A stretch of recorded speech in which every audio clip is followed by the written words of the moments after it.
During a zoo visit, a curious little girl loses her parents and dangerously approaches the lion cage, making the felines become deadly agitated. When an irreversible disaster seemed inevitable, a heroic dog notices everything, triggering a sequence of events that left everyone completely in shock. The sun beamed down on the sprawling Central Park Zoo in the heart of New York City, its rays glinting off the metal enclosures and casting dappled shadows across the winding pathways. Families strolled leisurely, their excited chatter mingling with the calls of exotic birds and the distant roars of big cats. The air was thick with the scent of popcorn and cotton candy wafting from colorful kiosks dotted throughout the grounds. Near the lion enclosure, a majestic pride lounged on sun-warmed rocks, their tawny coats gleaming in the afternoon light. Visitors pressed against the viewing glass, cameras clicking furiously as children pointed and gasped in awe. The atmosphere was electric with fascination and a hint of primal fear, the invisible barrier between human and beast seeming both impenetrable and fragile. Amidst the bustle, a German shepherd with a distinctive blue collar trotted purposefully along the paths. This was Rex, the zoo's beloved patrol dog, his alert eyes scanning the crowds as he made his rounds. His presence was both reassuring and exciting for the visitors, many of whom paused to admire his regal bearing and friendly demeanor. At the nearby tropical birdhouse, zookeeper Sarah was busy preparing food for the resident macaws, her khaki uniform marked with splashes of colorful birdseed. The warm, humid air inside the aviary contrasted sharply with the crisp fall breeze outside, creating a pocket of exotic tranquility in the midst of the urban zoo. As the day progressed, the zoo's cast of characters began to take center stage. 6-year-old Emily Thompson, a bright-eyed girl with pigtails and a dinosaur t-shirt, bounced excitedly from exhibit to exhibit. Her curiosity knew no bounds, her small hands constantly reaching out to touch and explore. Emily's mother, Karen, struggled to keep up, her voice a constant stream of, "Don't touch that, and stay close, sweetie." Rex, the German Shepherd patrol dog, continued his vigilant rounds. His keen senses were attuned to the slightest disturbance, a skill honed through years of training and experience. Despite his serious job, Rex's gentle brown eyes and wagging tail made him a favorite among visitors, especially children who would often stop to pet him under the watchful eye of his handlers. Sarah Johnson, the 28-year-old zookeeper, moved with purpose through the zoo grounds. Her passion for animals was evident in every interaction, whether she was feeding the penguins or checking on the elephants. Sarah's special bond with Rex was clear to all who saw them together. She'd often crouch down to ruffle his fur affectionately as they crossed paths during their respective duties. Behind the scenes, zoo director Michael Thompson, no relation to Emily, sat in his office, poring over budget reports and animal welfare documents. His salt and pepper hair and wire-rimmed glasses gave him an air of authority, but the smile lines around his eyes betrayed a man who truly loved his work. Michael's dedication to both the animals and the educational mission of the zoo was unwavering, driving him to constantly seek improvements and innovations. Among the visitors that day was Charlie Wilson, a 35-year-old social media influencer with a passion for wildlife photography. His camera, equipped with a long-range lens, hung around his neck as he moved from exhibit to exhibit, capturing both the majestic animals and the human interactions around him. Charlie's Instagram feed was a colorful tapestry of zoo life, his followers eagerly awaiting each new post. At the lion enclosure, headkeeper Tom Rodriguez was preparing for the afternoon feeding. His weathered hands moved with practiced efficiency as he portioned out meat for the big cats. Tom's respect for the animals in his care was evident in every careful movement, his eyes constantly scanning for any signs of distress or unusual behavior among the pride. Near the zoo's main entrance, volunteer docent Margaret Simmons greeted visitors with a warm smile. At 68, Margaret was a walking encyclopedia of animal facts, her enthusiasm for education as strong as ever. Children gathered around her, captivated by her tales of conservation efforts and animal behavior.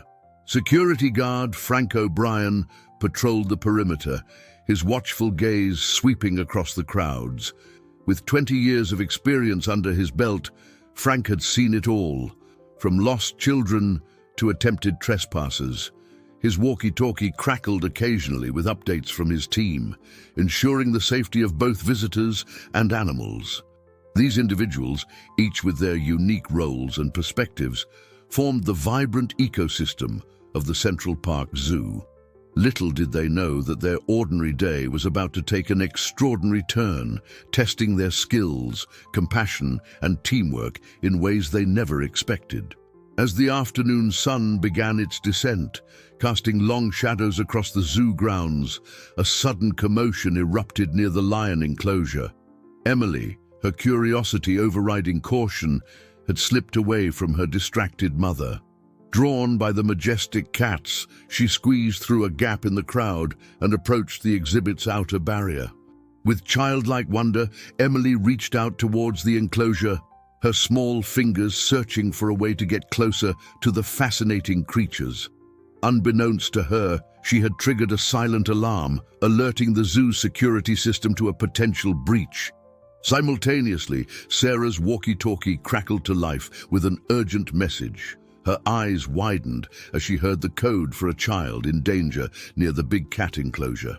Dropping her tasks, she sprinted towards the scene, her heart racing with every step. As the crisis unfolded, the true nature of each character began to shine through.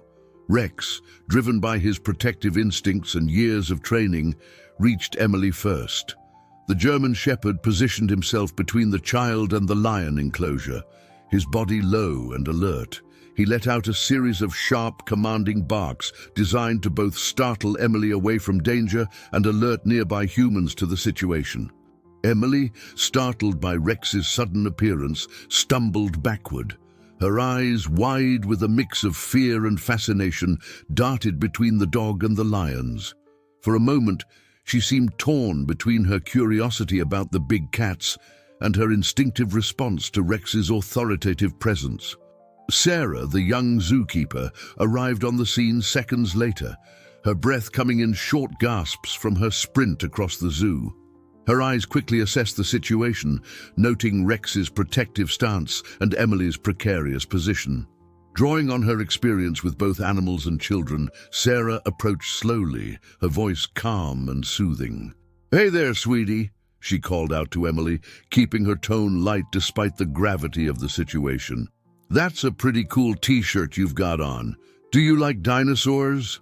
Meanwhile, Director Michael Thompson burst out of the administrative building, his usual composed demeanor replaced by urgent energy. As he ran, he barked orders into his walkie-talkie, coordinating with security and animal care teams. His mind raced through protocols and procedures, years of disaster preparedness drills kicking into high gear. "Code red at the lion enclosure," he commanded into the device. "All available staff report immediately. Initiate visitor evacuation procedures for the immediate area." As the situation intensified, other characters were drawn into the unfolding drama. Karen, Emily's mother, finally noticed her daughter's absence, and panic set in. Her voice, shrill with fear, cut through the general murmur of the crowd as she called out, "Emily! Emily, where are you?" Her eyes darted frantically from face to face, searching for her little girl amidst the sea of strangers. Tom Rodriguez, the experienced lion keeper, reacted swiftly to the commotion. With practiced ease, he began the process of luring the lions away from the front of the enclosure. His calm, measured movements belied the urgency of the situation as he used familiar calls and the promise of food to redirect the big cat's attention. Charlie Wilson, the social media influencer, found himself in a moral dilemma. His instinct to document the event warred with his concern for the child's privacy and safety. After a moment's hesitation, he lowered his camera and instead used his phone to dial the zoo's emergency number, proving that his humanity outweighed his desire for content. Security guard Frank O'Brien moved with purpose through the gathering crowd, his authoritative voice guiding people away from the scene. "Please remain calm and move towards the exits," he instructed, his years of experience evident in his composed demeanor. "Let's give the professionals space to work." Volunteer docent Margaret Simmons, despite her age, sprang into action. She began gathering nearby children, distracting them with animal facts and steering them away from the commotion. Her wealth of knowledge about the zoo's layout proved invaluable as she guided families towards safer areas. "Did you know that flamingos get their pink color from the food they eat?" she asked a wide-eyed group of kids, her voice cheerful despite the tension in the air. "Let's go see if we can spot them over by the pond." As the rescue effort intensified, unforeseen challenges began to emerge, testing the resolve and ingenuity of everyone involved. The first major obstacle presented itself in the form of the lion enclosure's safety gate. As Sarah attempted to guide Emily away from danger, she discovered that the child had inadvertently triggered the enclosure's emergency lockdown system. The automated safety protocol, designed to prevent escapes in case of a breach, had sealed all access points. This unintended consequence now trapped Emily in the narrow space between the public barrier and the enclosure's main gate. Sarah's heart raced as she realized the complexity of their situation had just increased exponentially. "Director Thompson," Sarah called into her walkie-talkie, her voice tense but controlled. "We have a problem. The safety gate is engaged and I can't get to Emily. We need the override code. Fast." "I'm on it," Michael responded, his voice gravelly with stress. "Keep her calm. I'll be there as soon as I can." He turned on his heel, sprinting back towards the administrative building, silently cursing the zoo's expansive layout. Meanwhile, Rex faced his own set of challenges. The loyal dog was torn between his training to stay with the child in danger and his instinct to fetch help. He paced anxiously, whining softly, his eyes darting between Emily and Sarah. The scent of the lions, so close yet separated by the barriers, added to his agitation. Tom, the lion keeper, grappled with an unexpected complication of his own. One of the younger lions, agitated by the commotion, refused to move to the back of the enclosure. Its pacing and occasional aggressive displays towards the front of the cage added an extra layer of urgency to the situation. "Come on, Zuri," Tom coaxed, his voice strained as he tried to lure the young lion away. "Move back, girl, that's it." But Zuri remained fixated on the activity beyond her enclosure, her curiosity overriding her usual obedience. Outside the immediate crisis area, Frank O'Brien faced the daunting task of managing an increasingly panicked crowd. Visitors, sensing the tension, began to push forward, eager to see what was happening.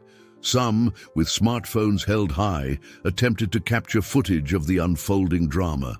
As the situation grew more complex, new challenges arose. Karen, Emily's mother, had finally located her daughter, but was now frantic with worry. Her maternal instinct drove her to try and reach Emily, potentially putting herself in danger as well. Frank found himself in the difficult position of restraining a distraught parent while maintaining overall crowd control. "Ma'am, please," he said, his voice firm but compassionate.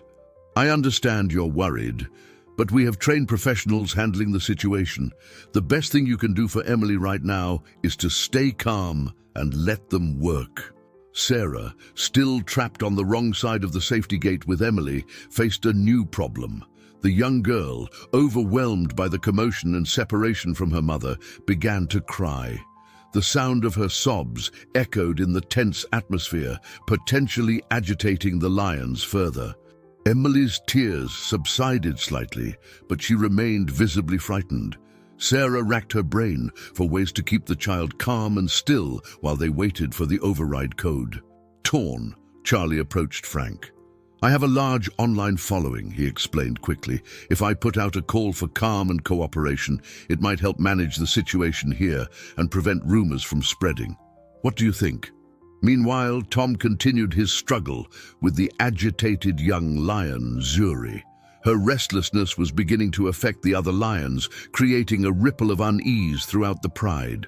Tom knew that if the situation escalated, they might have to resort to tranquilizers, a measure he was desperate to avoid due to the stress it would put on the animals. Back at the administrative building, Michael faced a heart-stopping moment as he fumbled with the safe containing the override code. The stress of the situation caused his usually steady hands to shake, making it difficult to input the correct combination. As these new obstacles compounded the already tense situation, the resolve and resourcefulness of the zoo staff and visitors alike were pushed to their limits. "Emily," she said softly, making sure to catch the girl's eye, "I need you to play a special game with me. It's called Statue Safari. Can you be the best statue of a brave explorer you've ever seen?" As Emily focused on the game, Sarah used hand signals to communicate with Rex. The trained dog understood immediately, positioning himself closer to Emily, providing a comforting presence while maintaining his alert stance. Tom, realizing that traditional methods weren't working with Zuri, made a bold decision. Drawing on his years of experience and the trust he'd built with the lions, he entered the secure keeper's corridor, adjacent to the main enclosure. From here, he could use more direct visual and auditory cues to guide Zuri and the other lions away from the front of the exhibit. "That's it, girl," Tom called, his voice low and reassuring as Zuri's ears perked up at the familiar sound. "Come on back. Dinner time." As the rescue effort intensified, Karen, Emily's mother, channeled her fear into action. Realizing that her panic was not helping the situation, she took a deep breath and approached Frank with a new demeanor. Karen nodded, turning to a nearby family with tear-streaked faces. "It's going to be okay," she said, surprising herself with her steady tone. "The zoo staff know what they're doing." "Now, if you look closely," Margaret explained, her voice calm and engaging, "you'll see how our brave staff and animals work together in emergencies. It's a testament to the bonds formed here at the zoo." Charlie, true to his word, began posting measured updates to his social media accounts. His messages, vetted by Frank, helped to quell rumors and prevent panic from spreading beyond the zoo's gates. Back at the lion enclosure, Michael finally arrived with the override code. Breathless, he punched the numbers into the control panel, his fingers moving with practiced precision despite the pressure. Rex, sensing the changing situation, adjusted his position, ready to guide or guard as needed. As the safety gate slowly rose, the zoo held its collective breath. The next few moments would be crucial, with success balancing on a knife's edge. Sarah, her muscles coiled like springs, waited for the perfect moment to make her move. Emily, still frozen in her statue pose, looked on with wide, frightened eyes. Just as the gate reached waist height, a piercing roar shattered the tense silence. Zuri, the young lioness, had broken away from Tom's careful herding and lunged towards the front of the enclosure. Her powerful form slammed against the reinforced glass, causing a spiderweb of cracks to appear. "Now, Sarah, go!" Michael shouted, his voice cracking with urgency. Tom, seeing the situation spiraling out of control, made a split-second decision.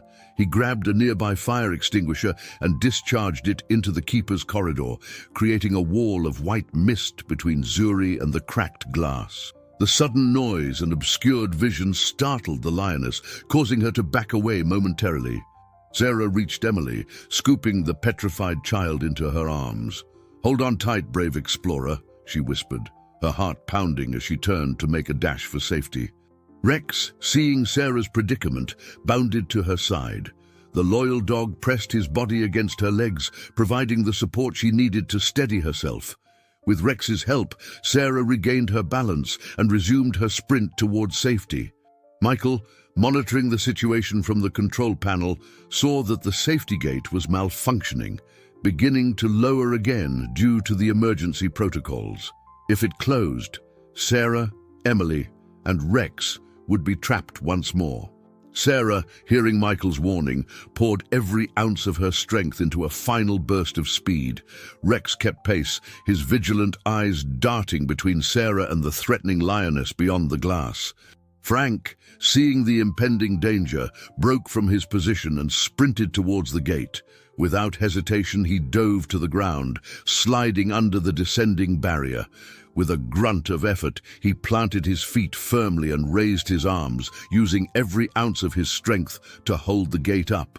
Sarah, with Emily in her arms and Rex at her heels, made a final lunge towards the narrowing gap. She tucked her head down, protecting Emily as they slid under the gate, feeling the cold metal brush against her back. Rex followed, his belly low to the ground, tail just clearing the barrier as Frank let out a pained gasp and the gate slammed shut behind them. But the danger wasn't over. The cracked glass of the lion enclosure finally gave way with a deafening crash. Zuri, momentarily startled by the shattering glass, let out a thunderous roar before leaping through the opening. "Easy, girl," he said, his voice low and steady despite the adrenaline coursing through his veins. "Easy now. You know me. You trust me." Meanwhile, Karen had broken free from the crowd, running towards her daughter. Sarah, still catching her breath, gently set Emily down just as Karen reached them. The reunion was a flurry of tears, hugs, and whispered thanks. Michael, seeing that Sarah and Emily were safe, turned his attention to the more pressing issue of the escaped lioness. He quickly activated the zoo's highest level of emergency protocols. Alarms blared across the park, signaling all visitors and non-essential staff to evacuate immediately. Charlie, understanding the gravity of the situation, used his influential online presence to assist. He live-streamed the evacuation instructions, helping to guide people calmly and efficiently towards the exits. The air was thick with tension as Tom continued his delicate dance with Zuri, his calm words a stark contrast to the chaos around them. The response team moved into position, their movements slow and deliberate to avoid startling the already agitated lioness. As the situation reached its zenith of tension, an unexpected turn of events unfolded. Just as the emergency response team prepared to tranquilize Zuri, a familiar sound cut through the chaos. The deep, rumbling purr of Simba, the pride's alpha male. To everyone's astonishment, Simba had managed to squeeze through the broken enclosure behind Zuri. Unlike his agitated companion, Simba moved with a calm, almost regal demeanor. His presence immediately captured Zuri's attention, drawing her focus away from Tom and the response team. In the display of unexpected cooperation between human and animal, Simba seemed to understand the gravity of the situation. He approached Zuri slowly, his body language non-threatening yet authoritative. To the amazement of all present, he began to guide her back towards the enclosure, his gentle nudges and low vocalizations a sharp contrast to the tense atmosphere. This development revealed a profound truth about the bond between the zoo's staff and its animal residents. Years of respectful care and positive reinforcement had created a level of trust that went beyond mere training. It was a partnership built on mutual understanding and respect.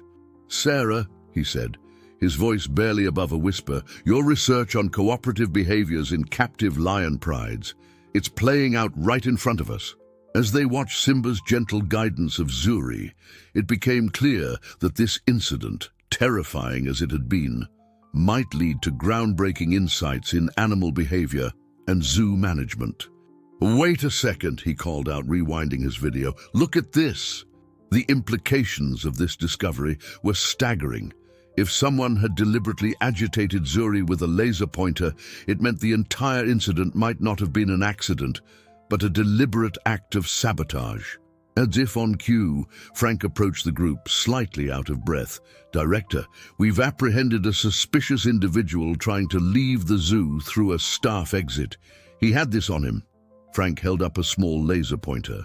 This twist added layers of complexity to the incident. Not only had the zoo staff and animals demonstrated remarkable cooperation in the face of danger, but they had also unknowingly thwarted what could have been a much more serious security breach. As the immediate danger passed and the full scope of the event became clear, it was evident that this day would mark a turning point for Central Park Zoo, not just in terms of security and animal management, but in the understanding of the deep bonds between humans and animals, and the responsibility that comes with caring for these magnificent creatures. In the aftermath of the harrowing incident, Central Park Zoo buzzed with activity as staff, authorities, and animal care experts worked tirelessly to restore order and ensure the well-being of both animals and visitors. The immediate dangers had passed, but the repercussions of the day's events were only beginning to unfold. Simba and Zuri were safely back in their enclosure, now under the watchful eye of Tom and a team of veterinarians. The lion's behavior was being closely monitored for any signs of stress or agitation. To everyone's relief, both animals seemed to be calming down, with Simba's steady presence continuing to have a soothing effect on Zuri. "They're doing remarkably well, all things considered," Tom reported to Michael, his voice filled with both pride and lingering concern. "We'll keep them under observation for the next 48 hours, but I think they'll be okay." "We'll get to the bottom of this," she assured Michael as they walked towards the administrative building. "We need to review all security footage and interview staff and witnesses. This kind of deliberate endangerment is a serious offense." As they entered Michael's office to begin the investigation, Sarah approached with Emily and her mother, Karen. The young girl, while still shaken, had a look of wonder in her eyes. Emily, still clutching her mother's hand, looked up at Michael with wide eyes. "I'm sorry I got too close to the lions," she said in a small voice. "I didn't mean to cause trouble." Karen, her eyes brimming with tears of relief and gratitude, added, "We can't thank you all enough for what you did today. You risked your lives to save my daughter." As Karen nodded in agreement, Frank entered the office with Charlie in tow. "Sir, I think you'll want to see this," Frank said, gesturing to Charlie's phone. This revelation added a new dimension to the case. Michael's brow furrowed as he considered the implications. "This goes beyond a simple prank or attempt at sabotage. We're looking at a coordinated attack on the zoo's animals." As the group began to piece together the events of the day, it became clear that the resolution of this incident would involve not just addressing the immediate security breach, but also re-evaluating and strengthening the zoo's overall safety protocols and emergency response procedures. As the initial shock of the day's events began to subside, the emotional impact of the near tragedy started to sink in for everyone involved. The zoo's staff room, normally a place of casual chatter and shared lunch breaks, had become a sanctuary for reflection and mutual support. Sarah sat quietly in a corner, her hands wrapped around a steaming mug of tea. The adrenaline that had fueled her during the rescue had long since faded, leaving her feeling drained but oddly alert.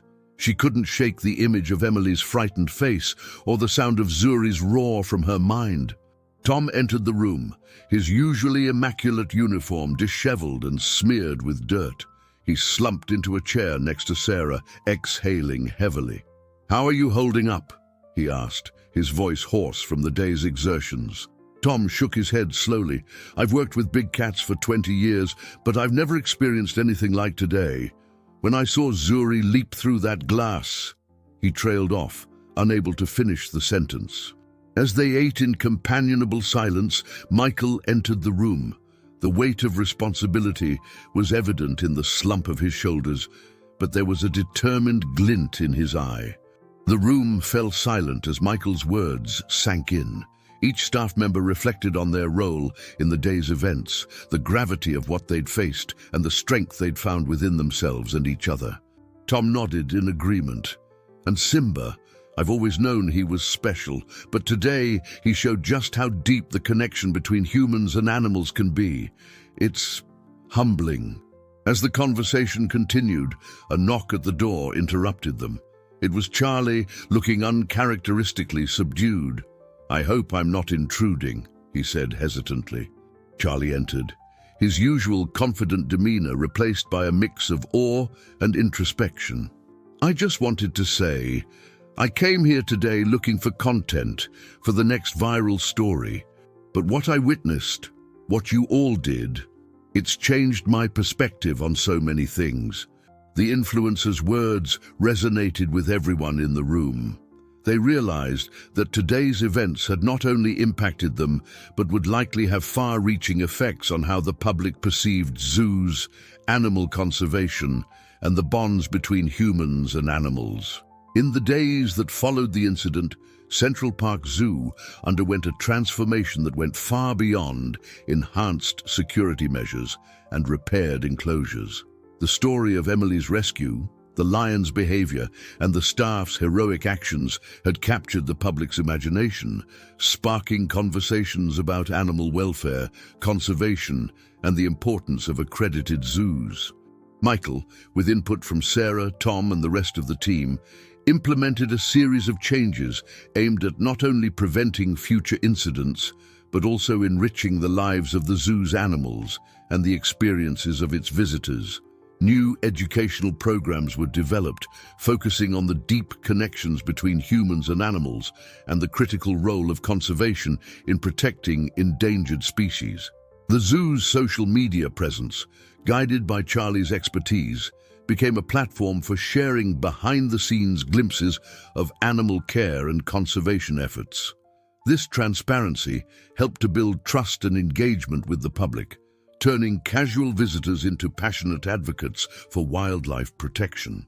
Emily and her family became regular visitors to the zoo, with Emily developing a keen interest in animal behavior and conservation. Her experience inspired a new youth program, encouraging children to become junior zookeepers and learn about responsible animal care. In the end, what could have been a tragedy became a catalyst for positive change, reinforcing the zoo's mission of education, conservation, and fostering connections between humans and the animal kingdom. The Central Park Zoo emerged from the incident not just as a place of entertainment, but as a beacon of hope for the future of human-animal relationships and wildlife conservation. The Central Park Zoo incident, which began as a near tragedy, ultimately became a turning point in the zoo's history. The heroic actions of the staff, the unexpected cooperation of the animals, and the community's response led to a reimagining of the zoo's role in conservation and education. In the months following the event, visitor numbers soared as people came to see the now famous lions and learn about the zoo's enhanced programs. The story of Emily's rescue and the subsequent changes implemented by the zoo inspired similar institutions around the world to re-evaluate their practices and strengthen their commitment to animal welfare and public safety. 5 years later, Emily, now a teenager, stood proudly beside Sarah as they welcomed a new lion cub to the Central Park Zoo. The cub, named Hope, was the granddaughter of Simba and Zuri. As visitors gathered to catch a glimpse of the new arrival, Emily shared her story, inspiring a new generation of animal lovers and conservationists. As our story concludes, we invite you to consider the vital role that zoos play in conservation, education, and fostering connections between humans and animals. How can you contribute to wildlife protection in your daily life? Visit your local zoo, learn about endangered species, and discover how small actions can make a big difference in preserving our planet's biodiversity for future generations.